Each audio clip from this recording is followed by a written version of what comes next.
So in our earlier class we looked at liquid chromatography 1.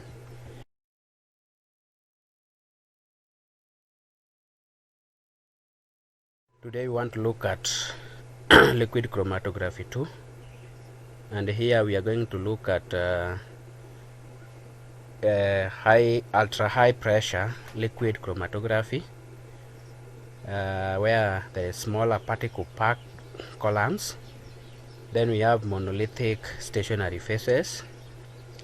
Then we have 2D liquid chromatography, and then we have high pressure liquid chromatography, then preparative and simulated moving bed liquid chromatography. Particle size evolution. In the 1960s, you find that we have up to 40 micrometer peculiar non-porous coated, and pressure were up to 100 to 500 psi. Then you would have about 1000 plates per meter. Then columns would be as long as 1 meter. And then in 1970, you can actually see that the size really reduced to 10 micrometer irregular microporous. Then pressure increased from 1000 to 2500 psi, and the plates were greatly increased up to 25,000 plates per meter.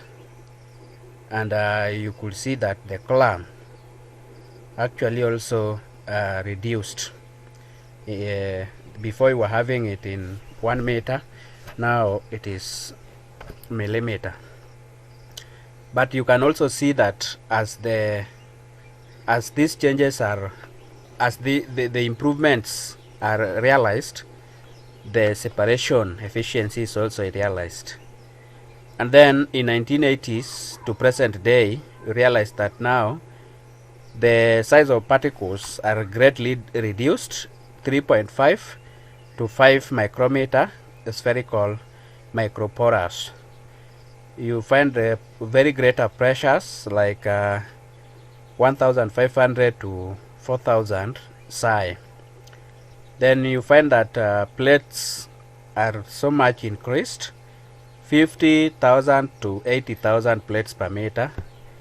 And then you find that the column length or height is maintained. But now you can see that the separation is very good. So if we maintain time 10 minutes, you can see that change in these properties of a column leads to a very greater change in separation efficiency. So that leads us to what we call Van Dieter plot. So the Van Dieter plot, the evolution of the Van Dieter plot. So you can be able to see in the 1970s that this is the curve that you are having, and then 1980s when you are having 5 micrometer particle size, and then lastly when now we have 3.5 micrometer particle. So smaller particles provide increased efficiency. With smaller particles, this efficiency increases, and this extends over wide linear velocity. So this provides the ability for both added resolution and increased speed of separation. So particles are central to the quality of the separation. So that is very important, that the particles are central to the quality of separation. So faster chromatography can reduce resolution. So if we now want to see if you have 5 micrometer reverse phase column. Now if we do it at 2 milliliter per minute, you can see the separation that we are achieving, and more importantly, look at resolution. So resolution is 3.3, but now when we increased so that the pressure is high, meaning that it is happening within a very short time, then you can be, that is 3.0 milliliter per minute, then you see that the resolution drops to 2.3. So that tells you that runtime is reduced but resolution is lost. So, and that is very important. So there must always be, of course, what we call optimum. So if we have higher flow rates, we find that resolution fails, it is lost. Then in ultra high pressure liquid chromatography, now down here we've been looking at high pressure liquid chromatography. Now when we look at this, now we have ultra high pressure liquid chromatography system, and then we realize that with the high pressure liquid chromatography we were talking of 3.5 micrometer particles, but now when we talk of ultra high pressure liquid chromatography, look, we've achieved 1.7 micrometer particle, and you can see how efficient it is. It is going extends to we would call a longer range of velocities that it can achieve. Now let us see the spread we want to compare. So if we have these particular columns, and then we change, now this is now for high pressure liquid chromatography, and this one is ultra high pressure liquid chromatography. You will realize that in this one, in this particular one, the first one here, that this peaks extends so much, and then in this particular one the peaks are so much reduced, but look at their height. Of interest is their height. So and then lastly you will realize that the speed in this one is 6 times faster, but then the sensitivity has also been increased. The sensitivity has been increased to 3 times. So it means that generally ultra high pressure liquid chromatography has become very efficient in separation, as we are going to look into details in a later chapter. So if we compare the two, for example, let us compare the two, where here we have HPLC, high pressure liquid chromatography, and here we have ultra high pressure liquid chromatography. You can see the resolution. So in this one here you find that there is more resolution compared to this particular one, because in this one the particles are 4.8 micrometer, and in this one the particles are 1.7 micrometer. So with ultra high pressure liquid chromatography we achieve even better resolution. And as you can see, we are still continuing with the same. So in this case we are maintaining the particle size, we are also maintaining the column size, but now what is changing here is the scale gradient. So so it is the same thing that we are having here, but now it is taking shorter time. Everything that we are having in HPLC, but now with less time. Same resolution as HPLC, but less time. Very important. Then so technology requirements require improvements in the whole column. So two micrometer particles, porous for optimum mass transfer, new bridge hybrid particle required for pressure tolerance, because the pressures are very high in ultra high pressure, ultra pressure liquid chromatography. So sizing technology for narrow particle size distribution. So when that one was majorly on particle size. And then when we come to column hardware, we have new freight technology to retain particles, new end fittings for high pressure, low dispersion operation. Then packing technology, we have new column packing processes to optimize stability. So creating a new particle technology, you can so advantages for inorganic, mechanically strong, high efficiency, predictable retention. For inorganic silicon, the disadvantage has limited pH range, tailing peaks for bases, and chemically unstable. Now it means that we have to go to polymer. So in polymer we have high pH range as an advantage, no ionic interactions, and chemically stable. So it means that the polymer particles, or the carbon particles, they solve the problems of inorganic silicon particles.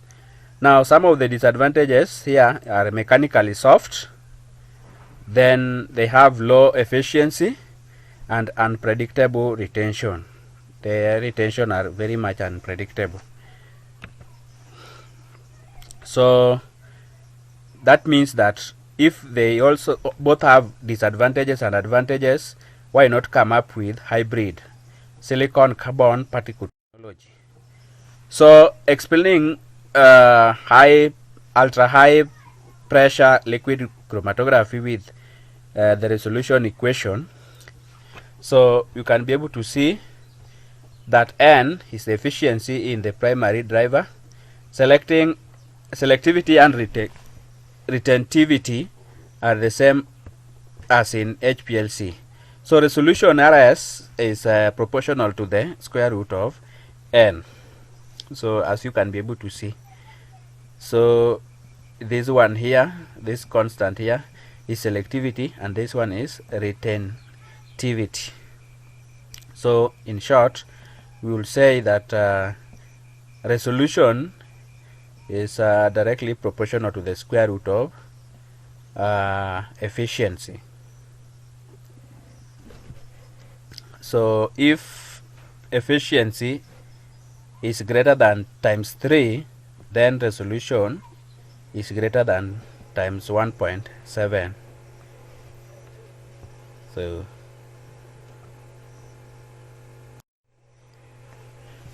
So improving resolution with smaller particle. For now, assume a constant column length.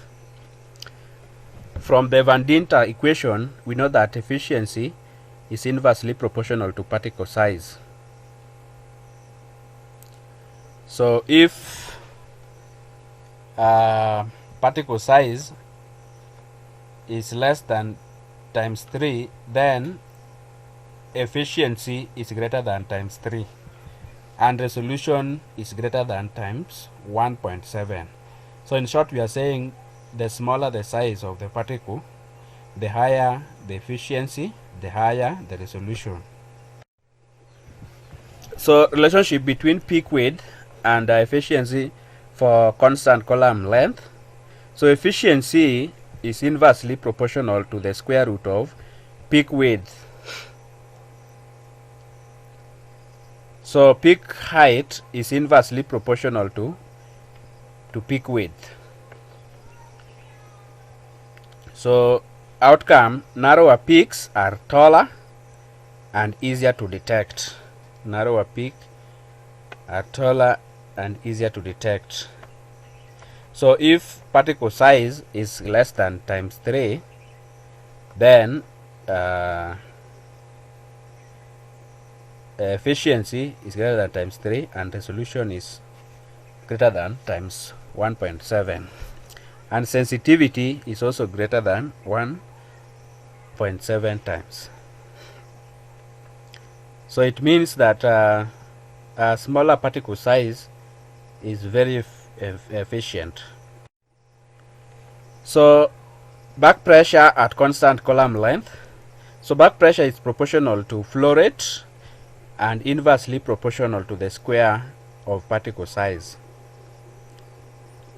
So optimal flow rate is inversely proportional to particle size. So if particle size is less than or goes down times 3, then back pressure goes up times 27 or 27 times. So that is a very big issue with ultra high pressure liquid chromatography. You can see that it is a very big issue, because you can see if this one just go down or is reduced 3 times, then this one goes up 27 times. I mean the back pressure. So summary of effects at constant column length.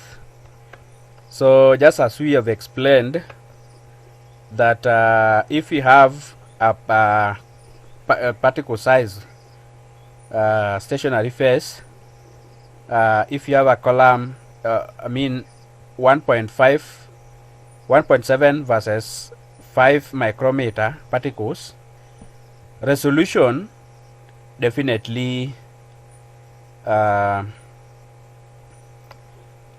will go up to 1.7 times, speed improvement 3 times, sensitivity improvement 1.7 times, back pressure 25 times. So when we have 1.7 versus 3 micrometer particles, so a resolution improvement 1.3 times, speed 2 times, improvement, sensitivity improvement 1.3 times, back pressure 6 times.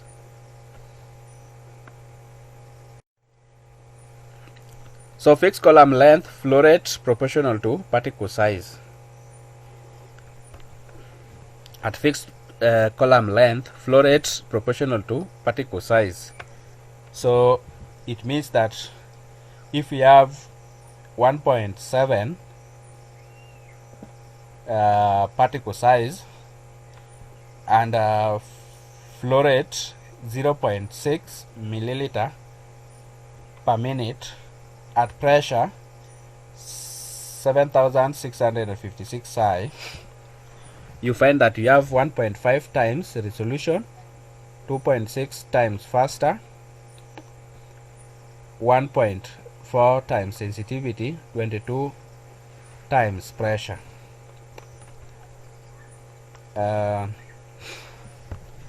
But when you have 4.8 micrometer, then you find that the speed will really go down to 0.2 milliliter per minute, and pressure will be 354 psi. So theory is 1.7 resolution, 3 times faster, 1.7 times sensitivity, 25 times pressure.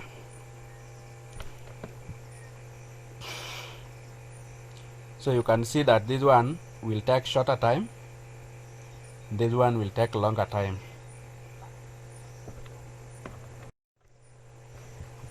Productivity improvements.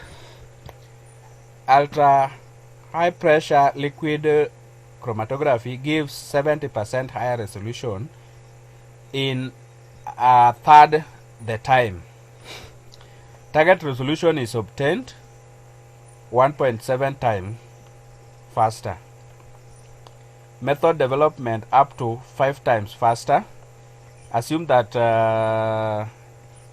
high pressure liquid chromatography is running about 67% of the year, or 4 hours, 4,000 hours.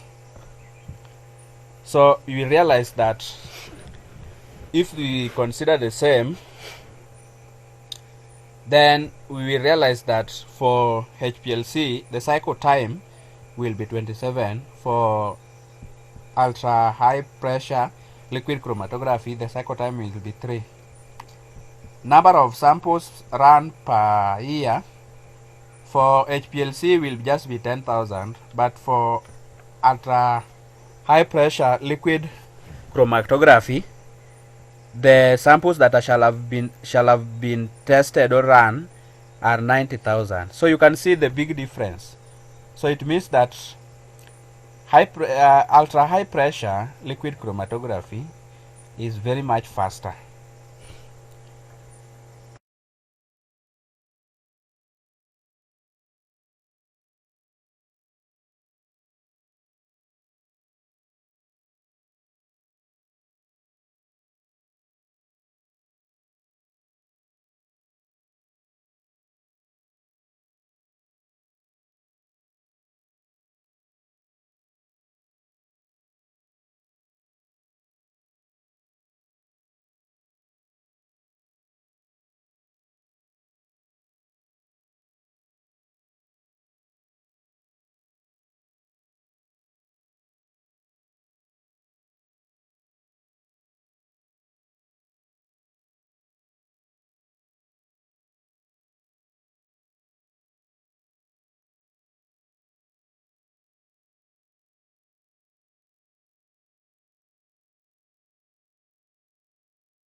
So drawbacks to ultra high pressure liquid chromatography: one is cost, another one is solvent mixing problems, another one is lack of variety in commercial columns at 1.7 micrometer. Then you also have baseline repo in real data. So those are major problems that also ultra high pressure liquid chromatography is facing. So you can be able to see the comparison here, the baseline repo. Then that brings us to monolithic stationary phases. Limitation of packed particle columns is majorly back pressure gets really high as the particle gets smaller. For majorly in ultra high pressure liquid chromatography. So it leads us to what we call monolithic stationary phases. So what is monolithic or monolith? It is a continuous porous stationary phase or solid phase support. So it is a continuous porous phase stationary phase. So how are they made? One, polymerization, reaction that yield voids. So monolithic stationary phases look like this. So these are typical monoliths in scanning electron microscope images of the support for the stationary phase. So both mesopause and micropause are apparent. so you can be able to see. Now, advantages of monolithic stationary phases. They offer several advantages over particulate columns. One, the porous polymeric rod, which has no intraparticular void volumes, improve both mass transfer and separation efficiency. And another, it allow higher mobile phase flow rates with low back pressure, because remember, back pressure was the major issue in ultra high pressure liquid chromatography. Then another thing, they are stable over a wide pH range, because if you remember the silicon and a polymer like carbon, you realize that carbon was having a very large range of pH, but that was a very big issue with silicon based particles. Now remember, we came to a point where now we are having even a hybrid. So this monolithic stationary phases solve the problem of stable pH range and also the back pressure. So micro liquid chromatography,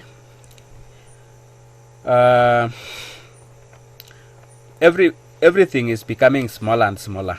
That is what we can say.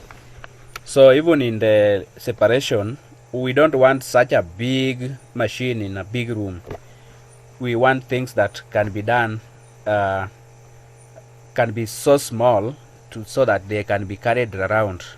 So micro liquid chromatography refers to precision microfluidic separation system being developed for potential roles in drug discovery, miniaturized medical devices, environmental and security applications. So Micro-HPLC incorporates technologies such as microfluidic flow control, microscale pumping, microfabrication. In other words, miniaturize the entire LC system. So advantages of miniaturization: it increase in the number of parallel analysis, decrease in analysis time, decrease in sample / reagent consumption, what we call instrument footprint, increase in integrated system functionality. But the barriers to microscale HPLC are poor control of low flow rates, loss of separation efficiency from instrumental components, then low sensitivity for absorbance detection. Remember, detectors for liquid chromatography like UV might need some certain amount of sample for good detection. So that leads us to what we call preparative chromatography. Preparative chromatography and preparative separation sciences is the use of a separation method to isolate individual components of a material on a large scale. So it can be used for both production and analysis. Production, it can be used in isolation of food, agriculture, and pharmaceutical products. For example, the recovery of sucrose is accomplished using PrEP SMB systems with capacity of 500 tons per day feedstock. Analysis, the isolation and enrichment of impurities for chemical analysis. So generally what you can see here, generally what we are used to, the analytical chromatography, most of the times you do small injections, small amount of sample. There is a high efficiency and high pressure.